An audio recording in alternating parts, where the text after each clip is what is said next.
Matt Rife. Am I Rife, guys? A while ago, I watched Matt Rife's controversial Netflix stand-up special, Natural Selection. If you aren't familiar with him already, or if you are and it's just been a while, here's some quick spark notes. He got a majority of his success from viral TikTok crowd work videos, also got a majority of his success from a mostly female audience, began getting more mainstream opportunities, and immediately started renouncing that mostly female audience and saying that his comedy is for the boys. Publicly poked fun at Walmart yodel kid Mason Ramsey on Twitter, and finally claimed that people find him less funny because he is actually too sexy. I mean, people don't want to laugh at like physically attractive people. I think it just makes me work that much harder on the material and the jokes that I'm trying to tell to get people to focus on the real show at hand. So guys, if you've ever not laughed at one of my jokes, this is hypothetical, that's never happened obviously, it's probably because my skin was too clear that day. Don't worry though, I'm in my luteal phase, so you're gonna be laughing to tears today. Since the release of his Netflix special and all the controversies that came with it, I haven't really seen or heard anything about Matt Rife, which is why when a friend of mine sent me a link to a movie he starred in, it was like seeing an old friend, except they're not really a friend at all, and I didn't really want to see them either. But after watching this trailer and seeing the like to dislike ratio, I knew I had to watch this movie. This is one of the top destinations in the world for altitude training. Cell phone coverage. Where are the knives? No internet. Stay back. And then a bunch more movies, but that's a whole thing and we'll get to that later. For some reason, I immediately forgot the name of this movie and also pretty much everything that happens in the trailer. So when I went to actually watch it, I just Googled Matt Rife movie and found this one. You may notice that in this poster, Matt Rife is not there. He is in the movie, but this is not him here. You may also notice that it's a completely different movie entirely. I didn't notice any of that. Our main character, AJ, has been having nightmares about the traumatic death of his parents that he witnessed as a young boy. They never caught the guy, and AJ can't really remember any details, so his flashbacks are pretty blurry. So based on those, it appears his parents' attacker was probably Sid the Sloth. AJ has been trying to revisit these memories in order to remember more details, but his therapist urges him to take things slowly. There could be dangers in unlocking these memories, AJ. We don't really know how the system will react. Don't rush the process. But right after this, he suggests that AJ go back to the place where it happened. Well, isn't there something else we could do? There's one thing. Go there. So it kind of seems like his therapist hates him. Hey, you know that place where your parents died brutally to an unknown danger that for all we know could still be there? I think you should go there. I think you should take your wife with you. I think you should take everyone who means anything to you to Murder Mountain, in my professional opinion. AJ immediately begins planning the trip, which couldn't come at a better time because his wife has some wonderful news to share with him. And now we will have a family of our own. You have COVID? And you let me kiss you? And now I have some wonderful news to share with you. This video is sponsored by Rocket Money. I am very picky when it comes to subscriptions. I will sometimes weigh the pros and cons for weeks before deciding to commit to a subscription service. And I like to think I keep up with them pretty well after that. But once I downloaded Rocket Money, they let me know I had been paying for not just a subscription to a streaming service I don't use anymore, but 2 subscriptions to a streaming service I don't use anymore. 2 separate subscriptions for one singular me. But thanks to Rocket Money, an all-in-one finance app that can help you create custom budgets and manage your money in a condensed, less anxiety-inducing way, they were able to help me cancel both of those subscriptions with just a couple little taps on my phone. Rocket Money can help you save more, not just by helping cancel subscriptions, but by helping you create customized budgets without you having to sit down and sift through every single transaction you have every single month. Rocket Money organizes your spending into categories and lets you know exactly how much is going into each one, which is really nice until you realize you've spent $75 on V-Bucks in February alone. I'm gonna pretend I didn't see that. If you want to check them out, you can click the link in the description or go to rocketmoney.com/chadchad to get started for free or unlock even more features with premium. Thanks to Rocket Money for sponsoring, and let's get back to the video. His wife Sam has no character depth and no personality traits, not even one. Anytime AJ and her talk, it's AJ talking and her listening in a supportive wife way and agreeing to do whatever he wants to do. It's a red-tailed hawk. His dad's favorite bird. Man, do I miss that guy. He loves you so much. You know I support you either way, and I'm here for you every step of the way. Aside from listening to him talk about his problems, she'll also fetch him beverages and food. It doesn't even feel like she's a person even. It's kind of just she's an extension of AJ's character. It's like wife is something in his inventory that he equips for perks. I cast wife. Hey hun, had a bad day. Aw honey, I'm here for you. Thanks. Do you want a PB&J? Yeah. Okay, I'm gonna make that for you while you sit down and don't ask me a single thing about my day, okay? Okay, don't forget to cut cut out the crust. They tell their loved ones about the pregnancy, and at this point, it became very clear that this was directed by a dude, because in order to celebrate Sam being pregnant, they have a pool party with slow motion bikini dancing and a drinking montage. This is a baby shower? Oh my god, you're pregnant? We have to celebrate. Without you. This is also the scene where we meet Matt Rife's character, who is the boyfriend of AJ's brother's wife's sister, who is played by Musical.ly star Malu Trevelyan. And her character seems like she fully hates Matt Rife's character the entire movie. Doesn't remember any of it. Just put this away, dude. Like, can you like stop? He's part of a legend. Oh, you're so stupid. Sam finally makes an appearance at her pregnancy celebration to bring the guys a dessert, but not the one that they wanted, apparently. Hey, lemon cake, anyone? Okay, that is not a cheesecake.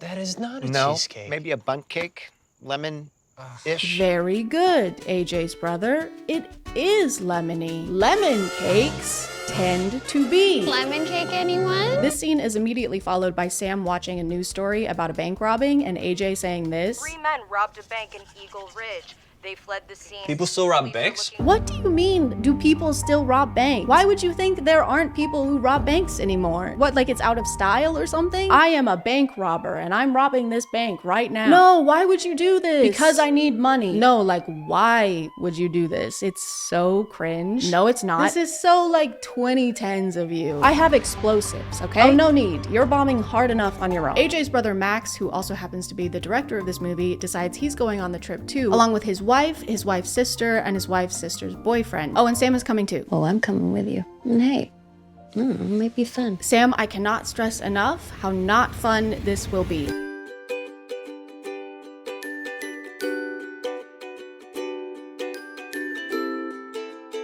Why is this shot so long? Why does it go for so long? On their way to the mountain, they drop their dog off with their cousin, and there's a good 30 seconds where it's trying to escape. What's up, cuz? So, looks like a real family event. Should I go check them out? Hey, let that dog go. I'm no body language expert, but his body does not want to be here. While they're hiking up the mountain, they run into a couple leaving, and they literally try to warn them not to go up. I'm gonna be honest, I don't think you should go up there. It's pretty shady. I mean, Yeah, we were hearing all kinds of weird noises. I don't know. You think the woods are pretty shady? Yeah, it's full of trees. There's gonna be shade. Yeah, we're not too worried about it. See, we brought these 2 guns, and they're good to go.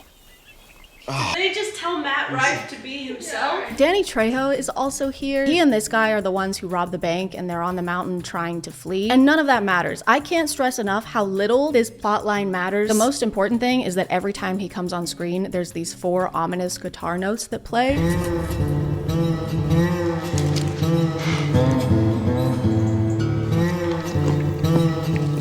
And that's only important because I think it's cool and I think it should happen when I enter a room. Hey, you guys want some lemon cake? Hey, there's nothing wrong with the lemon cake, by the way. Seriously, I didn't do anything weird to the lemon cake. I don't know why it seems... I promise I did not piss in the lemon cake, okay? Matt's character, who I keep calling that because I don't think I ever learned his name during the movie. I think they literally introduced him as Idiot Boyfriend. Yeah, I hope it's okay. I brought along the sister and the idiot boyfriend. Oh, pool time. More pool. So Idiot Boyfriend does some online researching about the mountain and realizes who AJ is and why he wanted to come here. It was you. The kid from those stories. Yeah. For some reason, he's excited to make this discovery, like it's a cool thing he just learned. You really don't know what happened to your parents? What? Dude, that is awesome. Wait, you're that kid whose parents got brutally murdered? Lucky. Mine are just alive and enjoying retirement, so that fucking sucks. After settling into camp and meeting bank robbers while being very casual about the fact that one of them is covered in blood, everybody goes to bed and starts doing the dirty and squirty very loudly. No! No! And while this is happening, Idiot Boyfriend gets stabbed in the neck. As if there wasn't enough penetrating going on in this campsite. Sam and AJ hear the scream and he gets to prove his mettle. Go check it out. Me? You're right, AJ. Your pregnant wife should be the one to investigate the murder sounds. When they get to the tent, they find no one inside and realize that AJ's brother and his wife are also missing. Sam is obviously stressed, and this is the first time in the movie where she's needed AJ's support and not the other way around. Babe, I'm starting to get worried. Hey, you know the song Freebird? That's Max's philosophy on life. Babe, don't worry about them being missing. Think about about the song Freebird? They spend the next big part of the movie wandering around trying to find everyone and eventually finding them, just not in the most optimal condition, being alive wise, because they're all dead. Oh, and there's also bear traps in the woods for no reason other than for characters to run into them and it be scary. Why would there be bear traps in the protected forest? They live there. That's like the mouse in my walls setting traps for me. And I'm not gonna fall for it again, no matter how much Mountain Dew voltage you put in there. Mark my words. Eventually, the cousin who was dog sitting for them tries to come and help because they managed to get service long enough for a phone call and decided to use it to call him instead of someone like the police. This guy can't handle a serial killer. Okay? He can't even handle dog sitting. In a shocking turn of events, the cousin gets immediately captured by the killer, and AJ tells the last surviving bank robber to stay behind while he and Sam charge forth to try and help him. Let's go. Stay here and cover us. Come on. Or maybe have your pregnant wife be the one who stays behind at a safe distance instead of this guy you don't know. Maybe have him run at the dangerous killer with you. It's whatever though, Sam ends up being fine, and by fine I mean she gets stabbed. While everyone has been getting viciously murdered, the two park rangers have been lollygagging. I don't have any other words to describe what is going on with them. They're driving to check on them because something suspicious was reported, but they do not have a single shred of urgency.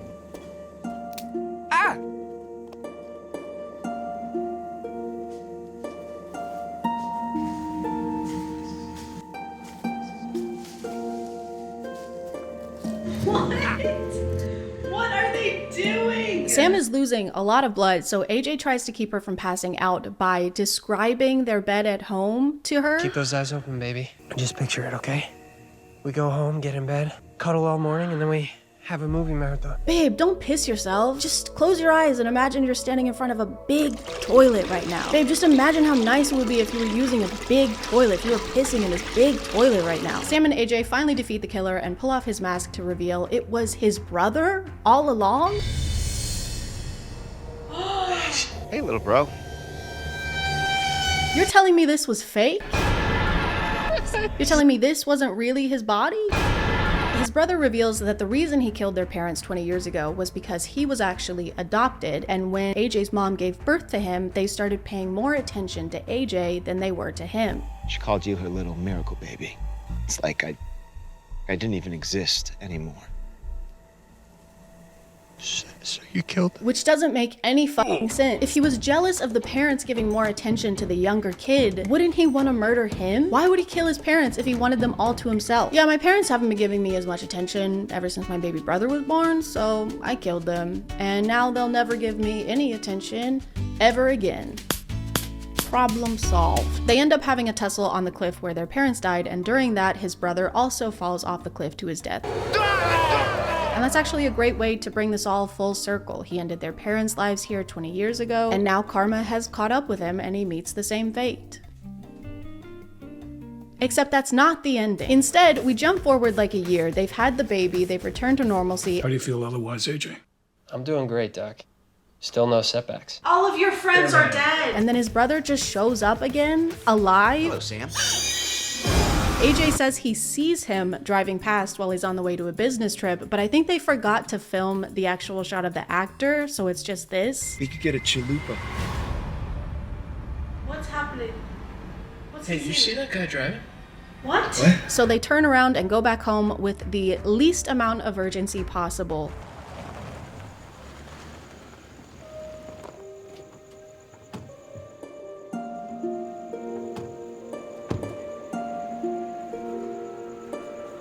There's another tussle, and this time the brother actually is gone. So instead of having a cinematic full circle finale at a visually compelling location, they decided that this should be the end of the movie.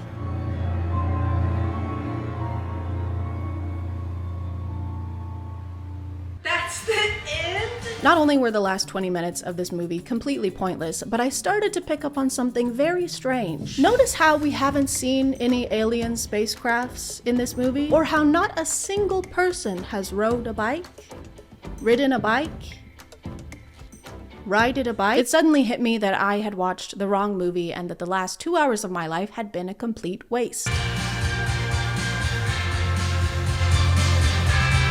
Do you have any idea how productive I could have been with that amount of time? I could have played 6 rounds of Fortnite with that amount of time, or 4 if I consistently made top 10, which is less likely. Moving on to the Matt Rife movie I was actually trying to watch. A renegade film? The title Trapped In is spelled with 2 N's because they're trapped in and in. Kind of like how Matt is spelled with 2 T's because his acting is 2T, like farts. In this one, Matt plays Connor, the newest addition to a biking team that's training for an undisclosed biking contest thing. They're probably gonna race, if I had to guess. Easy, Connor. You're gonna blow up or bite it, buddy. Connor and Greg are pulling away. That looks awful. Connor seems to have some anger issues and also some beef with the team captain, Greg. Rolling with the pros now, pretty boy. The whole team and their coach traveled to Andorra for a training trip at this isolated inn with little to no cell service and with innkeepers who are weirdly horned up. One of the innkeepers has clearly dubbed audio to the point that it sounds like she's in a video game cutscene. Welcome to the Auberge Piage. My name is Jean-Luc, and this is my lovely partner, Nathalie. Bienvenue. Welcome to a little inn. Welcome, my name is Jean-Luc and this is my partner, Natalie. It's me, Mario! They give the team a tour of the inn and they get to meet the other guests. Over here is the pool. You see, we have still a few guests. Oh my god. As you can see, our inn is very isolated, so we don't get many guests, aside from 15 of the most gorgeous women you've ever seen in your entire life. We then get a pool party scene that goes on for way too long.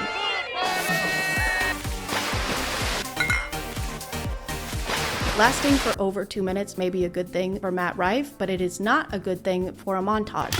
I also want to point out that this is the second Matt Rife movie I watched, and this is also the second time there's been a pool party with women in bikinis dancing with each other. What a weird coincidence that I'm sure won't be repeated at some point in the future. They have Matt's character start vlogging during this trip as a kind of narrating tool. This is my first time out of the country, so I figured we'd give this little vlog thing a try. Don't. He also uses this as an outlet to constantly complain about the team captain, Greg. I mean, I understand the guy is the best. I get that. But, okay, everything you say can't be some egotistical, arrogant response, okay? Yeah, would suck if someone was like that. I mean, people don't want to laugh at, like, physically attractive people. Greg has a girlfriend named Andrea who flies out to stay with him for the rest of their training trip, and Connor starts immediately flirting with her. You look really nice. Okay, weird. At least now I know why he never shuts up about you. He's hitting on his girl? Oh, and his girlfriend came today. Andrea. Ew! She's cute. She's very cute. On their first day of training, Greg crashes his bike and gets injured. Oh man, this is gonna ruin the tour. The Tour de France. They take Greg back to the inn and watch a newscast announcing that there's a suspected killer on the loose. Federal and local officials have been alarmed and overwhelmed by the sudden and sheer volume of dead bodies over the last 24 hours, bringing the known death toll to a staggering 28. 28? Y'all have found 28 bodies, and all you've done so far is be alarmed and overwhelmed? Also, when they first got here, they were talking about how tiny and isolated this town is. Our town is so small, so remote. People come and sometimes they never leave. Yes. So 28 people has to be like half the population. Investigators don't foresee an end to this killing spree until the killer or killers is caught. So true, bestie. We don't know a lot about what's happening, but we do know that it's going to keep happening until it stops happening. And that is on God. But this somehow gets even more confusing because later that same day, they get another newscast saying this. What just hours ago was believed to be the work of a serial killer is now being described by health officials as some sort of virus. Virus. What? This is insane. How could they possibly suspect a serial killer if it was a virus killing all these people? You're saying they kept finding bodies with no external wounds and never considered it could be anything else? Do they even know what a serial killer is? I'm very sad to announce that this man is dead. By serial killer. What? Who's the killer? A very deadly virus. Wait, but you said it was a serial killer. I've named the virus serial killer. Why? Because it's caused many deaths. Is this a joke to you? No, I am taking this very serially. The virus is not your typical kind of virus, though. It's one that you can actually see. Sometimes it's a mist, and other times it's a humanoid fog cloud with limbs that can grab people and also make them vape.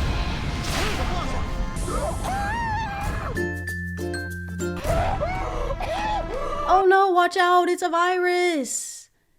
And it's gonna make you lit as hell! They stay in the inn for weeks, waiting for some kind of news that it's safe to go out or that the virus has been contained, during which Connor keeps making vlogs that are usually spliced with him doing workouts furiously. I'm losing my shit. I don't know if anything matters anymore. It's today the day we die. What is he doing? Eventually, he moves his camera to a shelf in the bathroom so he can vlog while looking at himself in the mirror.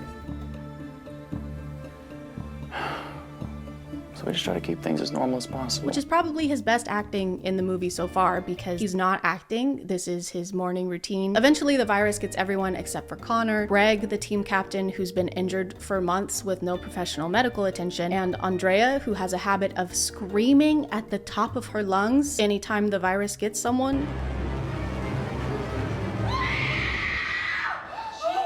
Coach. Don't scream.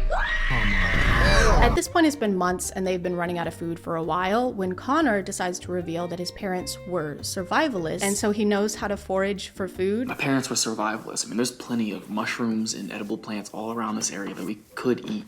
Oh, no. And they don't want him to do that because the virus is still around and it's dangerous to go outside. But eventually they completely run out of food. So he takes a home goods basket and makes them a full course meal with 2 mushrooms. He found a whole onion while he was foraging? So thanks to Matt being in his trad Rife era, he and Greg are finally able to make some kind of amends. This is actually really f***ing delicious. It's so amazing, Connor. We definitely should have listened to you sooner.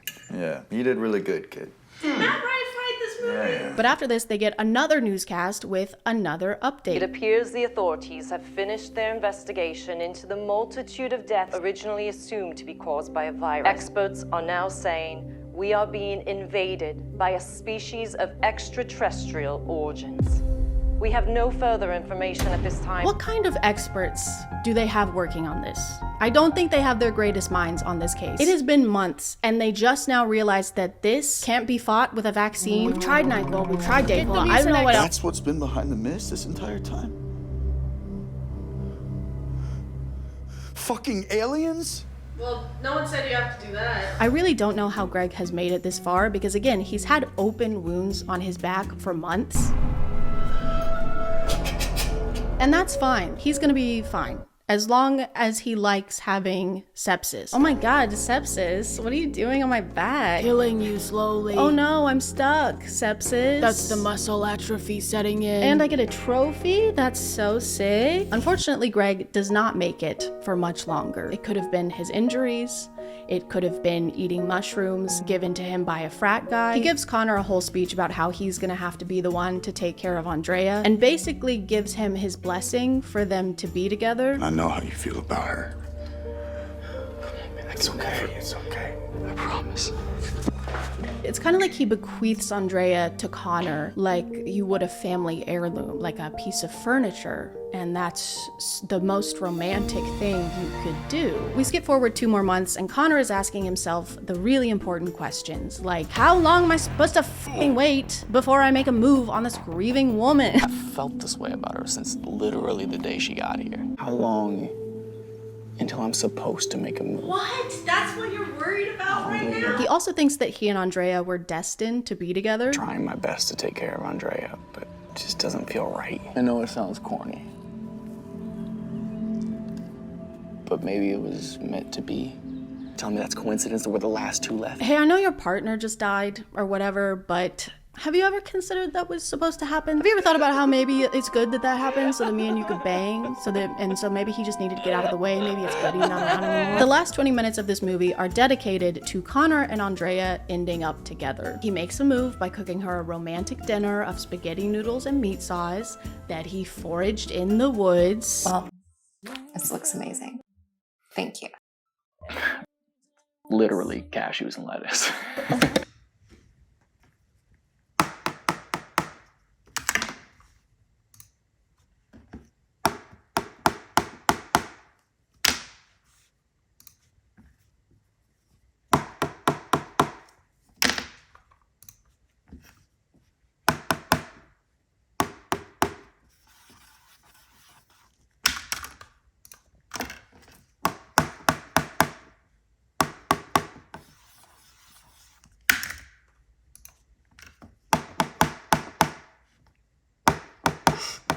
They spend the night dancing and smooching and kissing. Those are the same, the last two were the same thing. This is crazy. We just spent this movie waiting for her boyfriend to die. And while they're in the middle of this, the aliens return and begin to beam them up into the spaceship, the alien spaceship. But then they stop doing that. They change their mind. They decide against it.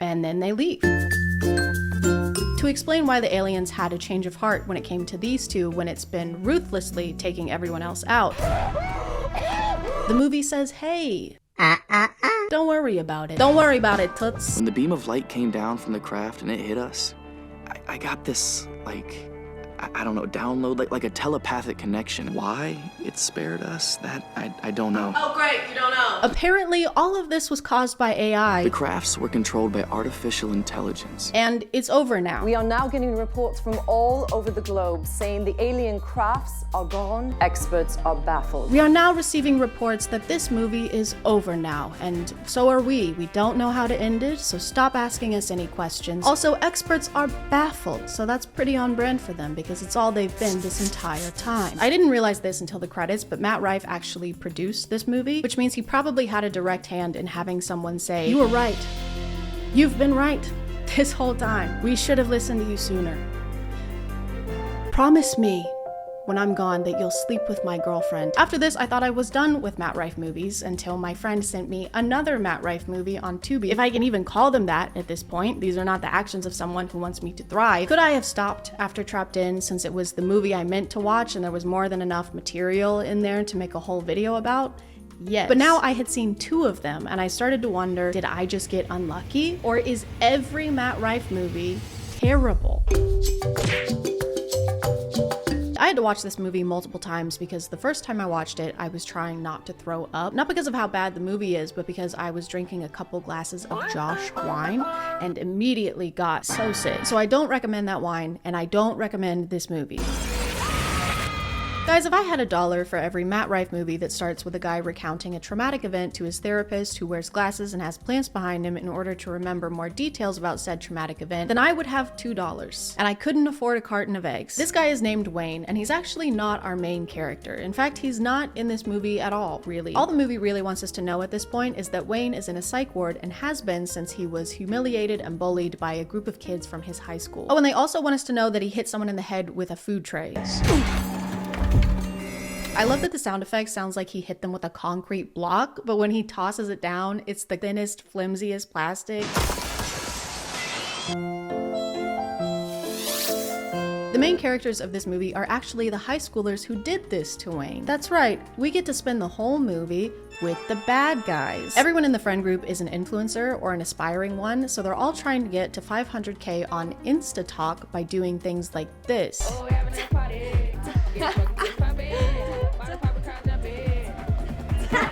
The friend we follow the most is Julie. She's also maybe the least terrible of the group, even though her boyfriend had a direct hand in what happened to Wayne, and even though she has the biggest AirPods you've ever seen. Julie gets a moment on InstaTalk, which is like a timed video message that disappears after it's been played, and she's horrified to see her friend Albert getting annihilated. She starts freaking out and calls her friend Tabitha, who also got the moment, but seems a lot less worried about it. Do you think it was real? It looked real. I don't know, but I'm freaking out. I'm coming over. Okay. Okay, I just gotta do one thing. Dude, I'm losing my shit right now. I mean, that makes sense for you to be losing your shit because one of our best friends literally just got stabbed, so it would be weird if you had any other reaction. Albert, the friend who just got eradicated, was apparently an internet prankster, and I'm not saying that means he deserves what happened to him.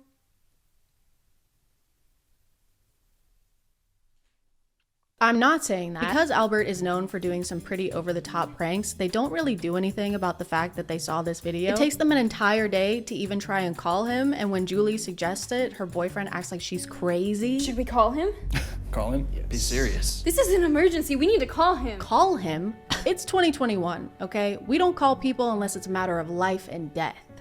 And not even then, still. Matt Rife plays this guy, Darren, who is dating Tabitha, the hair-fixing girl, but consistently cheats on her with another member of the friend group. And they do really sexy things together, like eat berries on FaceTime. I'm gonna cover you in chocolate sauce. And then you're gonna lick it all off.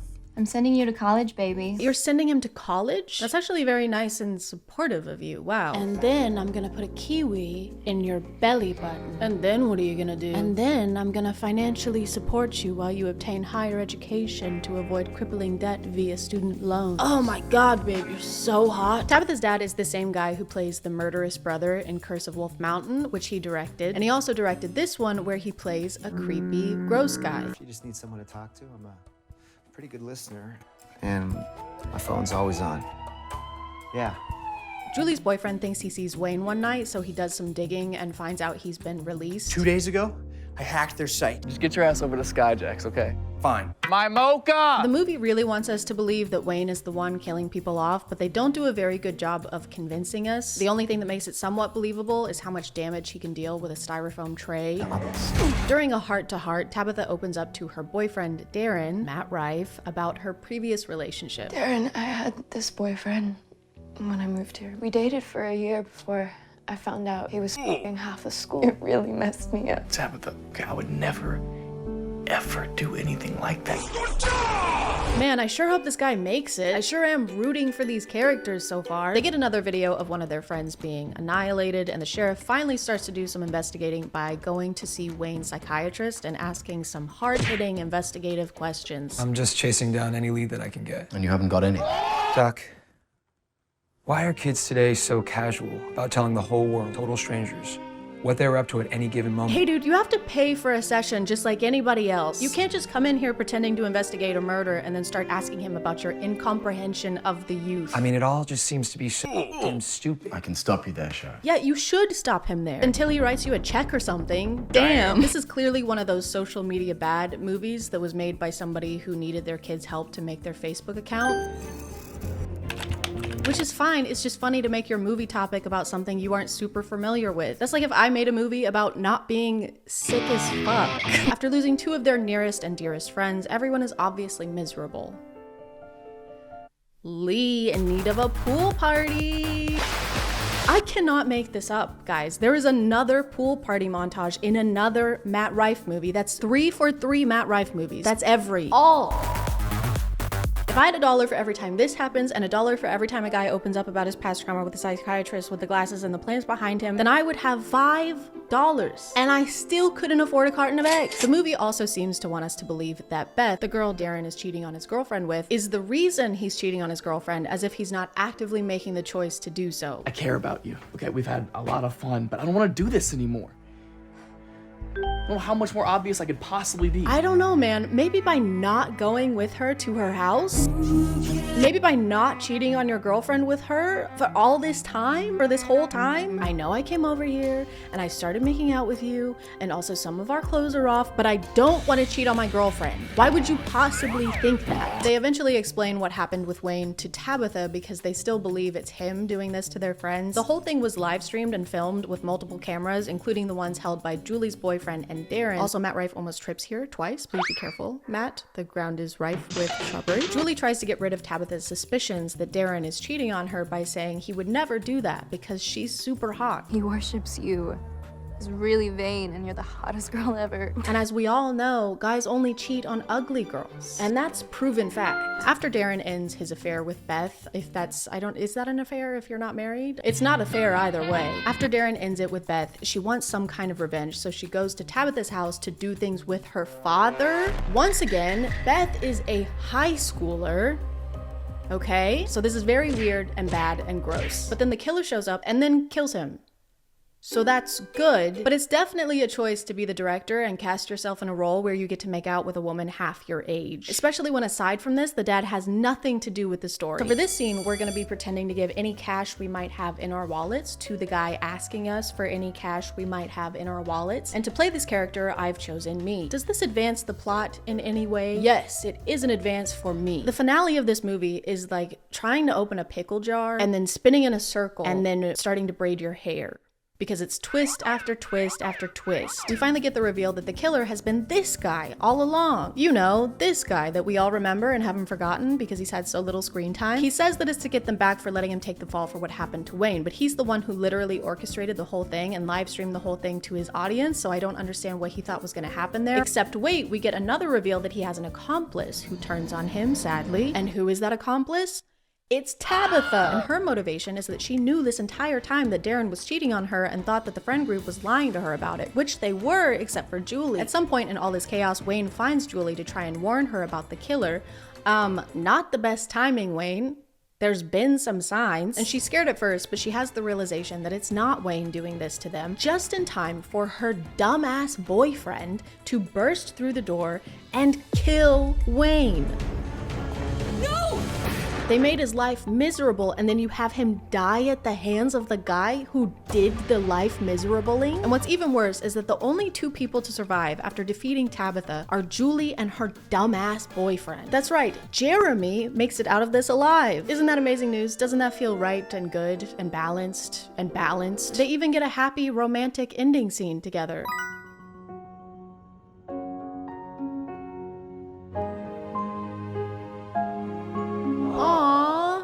Your boyfriend is a murderer. The movie ends with Julie deleting her social media and giving up on the influencer lifestyle because she's realized that social media is bad now. It can kind of just take over your world until you don't recognize the person in your own selfies.